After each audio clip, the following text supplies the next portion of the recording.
Hi നമസ്കാരം. ദഹനപ്രശ്നങ്ങൾ കാരണം നിങ്ങൾ എപ്പോഴെങ്കിലും ബുദ്ധിമുട്ടിയിട്ടുണ്ടോ? ഉണ്ടെങ്കിൽ നിങ്ങൾ ഒറ്റയ്ക്കല്ലാട്ടോ. ഇന്ന് നമ്മൾ സംസാരിക്കാൻ പോകുന്നത് നമ്മുടെ സ്വന്തം കേരളത്തിന്റെ പാരമ്പര്യ അറിവുകൾ വെച്ച് മലബന്ധത്തിന് എങ്ങനെ ആശ്വാസം കണ്ടെത്താമെന്നതിനെക്കുറിച്ചാണ്. വളരെ ലളിതവും അതേസമയം ഫലപ്രദവുമായ ചില വഴികൾ. ശരിയാണ്. ഇത് ഒരുപാട് പേരെ അലട്ടുന്നൊരു പ്രശ്നം തന്നെയാണ്. ഭയങ്കര അസ്വസ്ഥതയുണ്ടാക്കുന്ന ഒന്ന്, അല്ലേ? പക്ഷെ പേടിക്കേണ്ട. ഇതിനുള്ള പരിഹാരങ്ങൾ നമ്മുടെ തൊട്ടടുത്ത് തന്നെയുണ്ട്. പ്രകൃതിദത്തമായ വഴികൾ.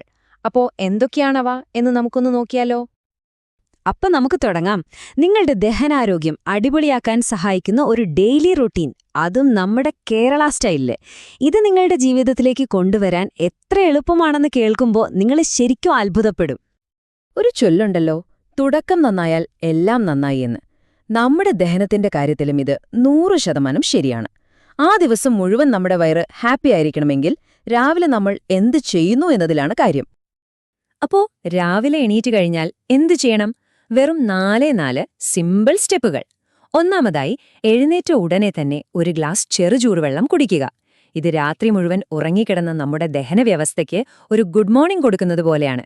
രണ്ടാമതായി, രാത്രി വെള്ളത്തിലിട്ട് വെച്ച ഒരു 4-5 ഉണക്കമുന്തിരിയോ അല്ലെങ്കിൽ അത്തിപ്പഴമോ കഴിക്കുക. ഇതൊരു നാച്ചുറൽ സ്റ്റാർട്ടറാണ്. ഇനി മൂന്നാമത്തെ സ്റ്റെപ്പ്, ജീരകവും പെരിഞ്ജീരകവുമൊക്കെ ഇട്ട് തിളപ്പിച്ച ഒരു ഹെർബൽ ടീ. ഗ്യാസിന്റെ പ്രശ്നങ്ങളൊക്കെ കുറയ്ക്കാൻ ഇത് ബെസ്റ്റാണ്. അവസാനമായി, നാലാമത്തെ കാര്യം, പവനമുക്താസനം പോലെയുള്ള വളരെ ലളിതമായ ഒരു യോഗ പോസ്. ഇത് വയറിലെ മസിലുകൾക്ക് നല്ല റിലാക്സേഷൻ കൊടുത്ത് കാര്യങ്ങൾ എളുപ്പമാക്കും. ഓക്കെ, അപ്പൊ നമ്മുടെ മോർണിംഗ് റിച്വൽ കഴിഞ്ഞു. ഇനി അടുത്ത ഏറ്റവും പ്രധാനപ്പെട്ട കാര്യം എന്താണ്? തീർച്ചയായും നമ്മുടെ ഭക്ഷണം തന്നെ. ദിവസം മുഴുവൻ നല്ല എനർജിയോടെ ഇരിക്കാനും ദഹനം സ്മൂത്താക്കാനും സഹായിക്കുന്ന നമ്മുടെ സ്വന്തം കേരള ഫുഡ് സ്റ്റൈൽസ് എന്തൊക്കെയാണെന്ന് നോക്കാം. ബ്രേക്ക്ഫാസ്റ്റിന് എന്ത് കഴിക്കും? ഫൈബർ ഒരുപാട് അടങ്ങിയ, ദഹിക്കാൻ വളരെ എളുപ്പമുള്ള നമ്മുടെ സ്വന്തം ഇഡ്ലിയും ദോശയും തന്നെ ധാരാളം. കൂടെ നല്ല പച്ചക്കറികളൊക്കെ ചേർത്ത സാമ്പാർ കൂടിയായാലോ? അല്ലെങ്കിൽ റാഗിയോ ഓട്സോ കുറുക്കി കഴിക്കുന്നതും സൂപ്പറാണ്. വയറിന് നല്ല ബാക്ടീരിയ കിട്ടാൻ വേണ്ടി കുറച്ച് ജീരകമിട്ട മോര് കുടിക്കുന്നത് ശരിക്കും നല്ലൊരു ശീലമാണ്. ഇതിലെ ഏറ്റവും നല്ല കാര്യം എന്താണെന്നറിയാമോ? നമുക്ക് വേണ്ട ഈ ഭക്ഷണങ്ങളെല്ലാം നമ്മുടെ പറമ്പിലും തൊടിയിലുമൊക്കെ കിട്ടുന്നവയാണ്. പപ്പായ, പേരയ്ക്ക, നേന്ത്രപ്പഴം, ഇതൊക്കെ ദഹനത്തിന് ഏറ്റവും നല്ല കൂട്ടുകാരാണ്. അതുപോലെ തന്നെയാണ് ചീര, മത്തങ്ങ, മുരിങ്ങയ്ക്ക പോലുള്ള പച്ചക്കറികളും. പിന്നെ നമ്മുടെ സ്വന്തം മട്ടയരി. ശരീരത്തിന് വേണ്ട ഫൈബർ കിട്ടാൻ ഇതിലും നല്ലൊരു വഴിയില്ല. അപ്പോ എന്തൊക്കെ കഴിക്കണം എന്ന് നമ്മൾ കണ്ടു. ഇനി അതുപോലെ തന്നെ പ്രധാനപ്പെട്ട ഒരു കാര്യമാണ് എന്തൊക്കെയാണ് കുറയ്ക്കേണ്ടത് എന്നത്, അല്ലേ? പ്രത്യേകിച്ച് മൈദ കൊണ്ടുള്ള ബ്രെഡ്, വെള്ള അരി, പിന്നെ ചിപ്സ്, പക്കാവട പോലുള്ള വറുത്ത സാധനങ്ങൾ, അതോടൊപ്പം ഒരുപാട് ചീസും പഞ്ചസാരയൊക്കെ നമ്മുടെ ദഹനത്തെ ശരിക്കും സ്ലോ ഡൗൺ ചെയ്യും. അപ്പോൾ അതൊന്ന് ശ്രദ്ധിക്കുന്നത് നല്ലതാണ്. ഇപ്പൊ നിങ്ങൾക്കൊരു ഐഡിയ കിട്ടാൻ വേണ്ടി ഒരു ദിവസത്തെ സാമ്പിൾ മീൽ പ്ലാൻ എങ്ങനെയായിരിക്കുമെന്ന് നോക്കാം. രാവിലെ നമ്മൾ നേരത്തെ പറഞ്ഞ പോലെ ചെറു ചൂടുവെള്ളത്തിൽ തുടങ്ങുന്നു.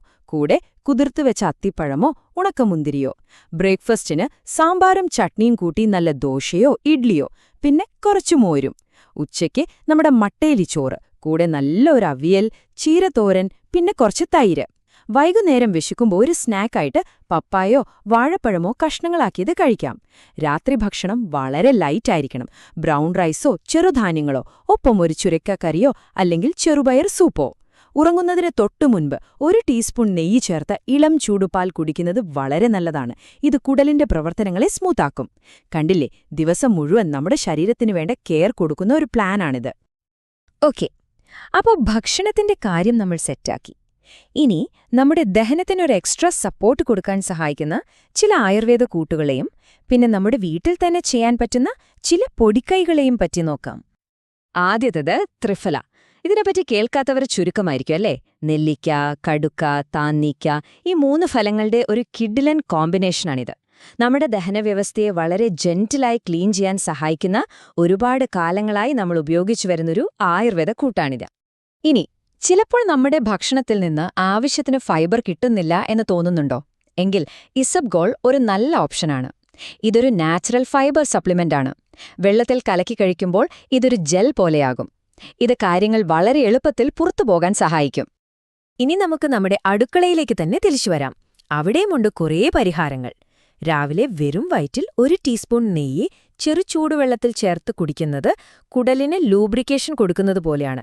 വെളിച്ചെണ്ണയ്ക്കും ഏകദേശം ഇതേ ഗുണമുണ്ട്. പിന്നെ ഇടയ്ക്ക് 1 കപ്പ് ഇഞ്ചിച്ചായ കുടിക്കുന്നത് ദഹനത്തിന് നല്ലതാണ്. ഭക്ഷണം കഴിഞ്ഞ് ഗ്യാസ് പോലെ തോന്നുന്നുണ്ടെങ്കിൽ 1 നുള്ള് അയമോദകം ചെറു ചൂടുവെള്ളത്തിലിട്ട് കുടിച്ചാൽ മതി. അപ്പോ ഒരു കാര്യം വ്യക്തമാണ്, നല്ല ദഹനം എന്ന് പറയുന്നത് നമ്മൾ എന്തു കഴിക്കുന്നു എന്നതിൽ മാത്രം ഒതുങ്ങുന്ന ഒന്നല്ല. അതിനപ്പുറം നമ്മുടെ ലൈഫ് സ്റ്റൈലിനും ഇതിൽ വലിയൊരു പങ്കുണ്ട്. ഏറ്റവും പ്രധാനപ്പെട്ട കാര്യം വെള്ളം കുടിക്കുക. നമ്മുടെ ഡൈജസ്റ്റീവ് സിസ്റ്റം ശരിക്കു വർക്ക് ചെയ്യാൻ വെള്ളം കൂടിയേ തീരൂ. ഒരു ദിവസം കുറഞ്ഞത് ഒരു 8 മുതൽ 10 ഗ്ലാസ് വെള്ളമെങ്കിലും കുടിക്കാൻ ശ്രമിക്കണം. ഇത് സ്റ്റൂൾ സോഫ്റ്റാക്കി കാര്യങ്ങൾ എളുപ്പമാക്കും. ഇനി കുറച്ച് ലൈഫ് സ്റ്റൈൽ ഹാബിറ്റ്സ്. ഇവ നമ്മുടെ ദഹനത്തിന്റെ റിതം കറക്റ്റാക്കാൻ വളരെ പ്രധാനമാണ്. ഒന്നാമതായി, ഭക്ഷണം കഴിക്കാൻ ഒരു സമയം വെക്കുക. പിന്നെ ചായയും കാപ്പിയുമൊക്കെ ഒരുപാടങ്ങ് കുടിക്കാതിരിക്കുക. ദിവസവും ഒരു ചെറിയ നടത്തം അല്ലെങ്കിൽ കുറച്ച് യോഗ, അത് നല്ലതാണ്. ഏറ്റവും ഒടുവിൽ നല്ല ഉറക്കം. ഇതെല്ലാം കൂടി ചേരുമ്പോഴാണ് നമുക്ക് ശരിക്കും നല്ലൊരു ആരോഗ്യം കിട്ടുന്നത്. അപ്പൊ നമ്മൾ ഒരുപാട് കാര്യങ്ങൾ സംസാരിച്ചു അല്ലേ? ഇതെല്ലാം കൂടി നമുക്കൊന്ന് ചുരുക്കി പറഞ്ഞാലോ? ഈ കേരള സ്റ്റൈൽ അപ്രോച്ചിന്റെ പ്രധാന ആശയം എന്താണെന്ന് നോക്കാം. ശരിക്കും പറഞ്ഞാല് ഇതിലെ തത്വങ്ങള് വളരെ സിമ്പിളാണ്. ഫൈബർ ധാരാളമുള്ള നല്ല ഭക്ഷണം കഴിക്കുക, ആവശ്യത്തിന് വെള്ളം കുടിക്കുക, പിന്നെ നല്ലൊരു ഡെയിലി റുട്ടീൻ ഉണ്ടാക്കിയെടുക്കുക. ഈ 3 കാര്യങ്ങളാണ് ആരോഗ്യകരമായ ദഹനത്തിന്റെ താക്കോൽ എന്ന് പറയുന്നത്. അപ്പോ ഞാൻ നിങ്ങളോടൊരു ചോദ്യം ചോദിക്കട്ടെ. നമ്മൾ ഇന്ന് സംസാരിച്ച കാര്യങ്ങളിൽ നിന്ന് ഏത് പുതിയ ഭക്ഷണമാണ് നിങ്ങൾ ഈ ആഴ്ച തന്നെ ഒന്ന് ട്രൈ ചെയ്യാൻ പോകുന്നത്? ചിലപ്പോൾ ബ്രേക്ക്ഫാസ്റ്റിന് റാഗിയായിരിക്കാം, അല്ലെങ്കിൽ ഉച്ചയ്ക്ക് കുറച്ച് അവിയൽ. ഓർക്കുക, നമ്മൾ വരുത്തുന്ന ഒരു ചെറിയ മാറ്റത്തിന് പോലും വലിയ വ്യത്യാസം കൊണ്ടുവരാൻ സാധിക്കും. അപ്പോൾ നിങ്ങളുടെ ആരോഗ്യത്തിലേക്കുള്ള ആദ്യത്തെ സ്റ്റെപ്പ് ഇന്ന് തന്നെ വെച്ചാലോ?